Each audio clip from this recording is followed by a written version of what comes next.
ಆದ್ಯ ಮತ್ತು ಲಿಪಿಕಾ ಇಬ್ಬರು ಅಕ್ಕತಂಗಿಯರು.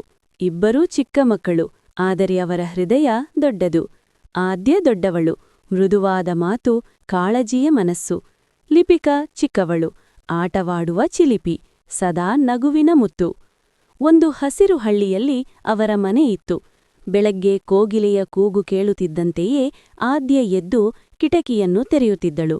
ತಾಜಾ ಗಾಳಿ ಒಳಬಂದಾಗ ಲಿಪಿಕಾ ಕಣ್ಣು ಒರೆಸಿ ಎದ್ದು, ಅಕ್ಕ, ಇಂದು ನಾವು ಏನು ಆಟ ಆಡೋಣ ಎಂದು ಕೇಳುತ್ತಿದ್ದಳು. ಆದ್ಯ ನಗುತ್ತಾ, ಮೊದಲು ಹಾಲು ಕುಡಿ, ನಂತರ ಲೋಕವನ್ನೇ ಗೆಲ್ಲೋಣ ಎಂದು ಹೇಳುತ್ತಿದ್ದಳು. ಅವರಿಬ್ಬರು ಶಾಲೆಗೆ ಒಟ್ಟಿಗೆ ಹೋಗುತ್ತಿದ್ದರು.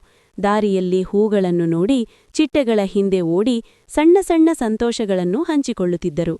ಶಾಲೆಯಲ್ಲಿ ಲಿಪಿಕಾಗೆ ಕೆಲವೊಮ್ಮೆ ಅಕ್ಷರ ಬರೆಯುವುದು ಕಷ್ಟವಾಗುತ್ತಿತ್ತು.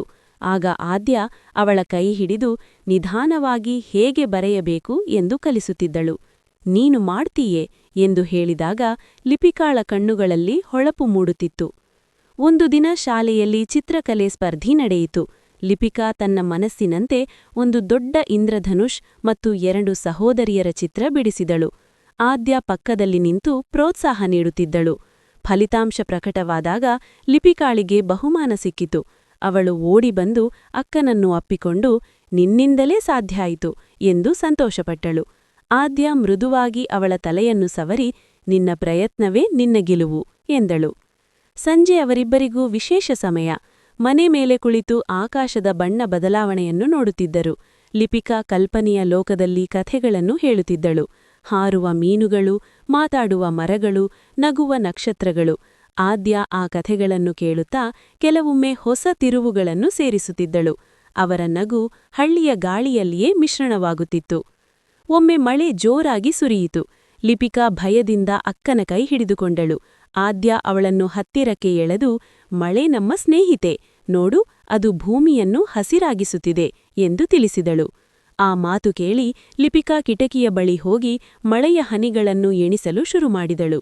ಭಯ ನಿಧಾನವಾಗಿ ಸಂತೋಷವಾಗಿ ಮಾರ್ಪಟ್ಟಿತು. ಹಬ್ಬದ ದಿನಗಳಲ್ಲಿ ಅವರ ಮನೆ ಇನ್ನೂ ಕಂಗೊಳಿಸುತ್ತಿತ್ತು. ಇಬ್ಬರೂ ಸೇರಿ ರಂಗೋಲಿ ಹಾಕಿ ಸಿಹಿ ತಯಾರಿಸಲು ಅಮ್ಮಗೆ ಸಹಾಯ ಮಾಡುತ್ತಿದ್ದರು. ಲಿಪಿಕಾ ಹಿಟ್ಟಿನಿಂದ ಸಣ್ಣ ಹೃದಯ ಆಕಾರ ಮಾಡುತ್ತಿದ್ದಳು. ಆದ್ಯ ಅದನ್ನು ಜಾಗರೂಕವಾಗಿ ಬಡಿದು, ಇದು ನಮ್ಮ ಪ್ರೀತಿಯ ಗುರುತು ಎಂದು ಹೇಳುತ್ತಿದ್ದಳು. ಕಾಲ ಹೀಗೆ ಸಾಗುತ್ತಾ ಅವರ ಸ್ನೇಹ ಇನ್ನೂ ಗಟ್ಟಿಯಾಗುತ್ತಿತ್ತು. ಒಮ್ಮೆ ಲಿಪಿಕಾ ಕೇಳಿದಳು, ಅಕ್ಕ, ನಾವು ದೊಡ್ಡವರಾದರೂ ಹೀಗೆ ಜೊತೆಯಾಗಿ ಇರ್ತೇವಾ?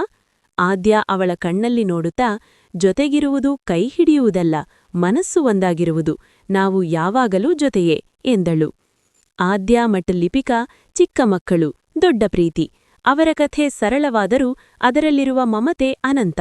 ಒಬ್ಬರಿಗಾಗಿ ಮತ್ತೊಬ್ಬರು ನಿಂತಾಗ ಚಿಕ್ಕ ಹೃದಯಗಳು ಎಷ್ಟು ದೊಡ್ಡ ಲೋಕವನ್ನು ರಚಿಸಬಹುದು ಎಂಬುದನ್ನು ಅವರು ಪ್ರತಿದಿನ ಸಾಬೀತುಪಡಿಸುತ್ತಿದ್ದರು.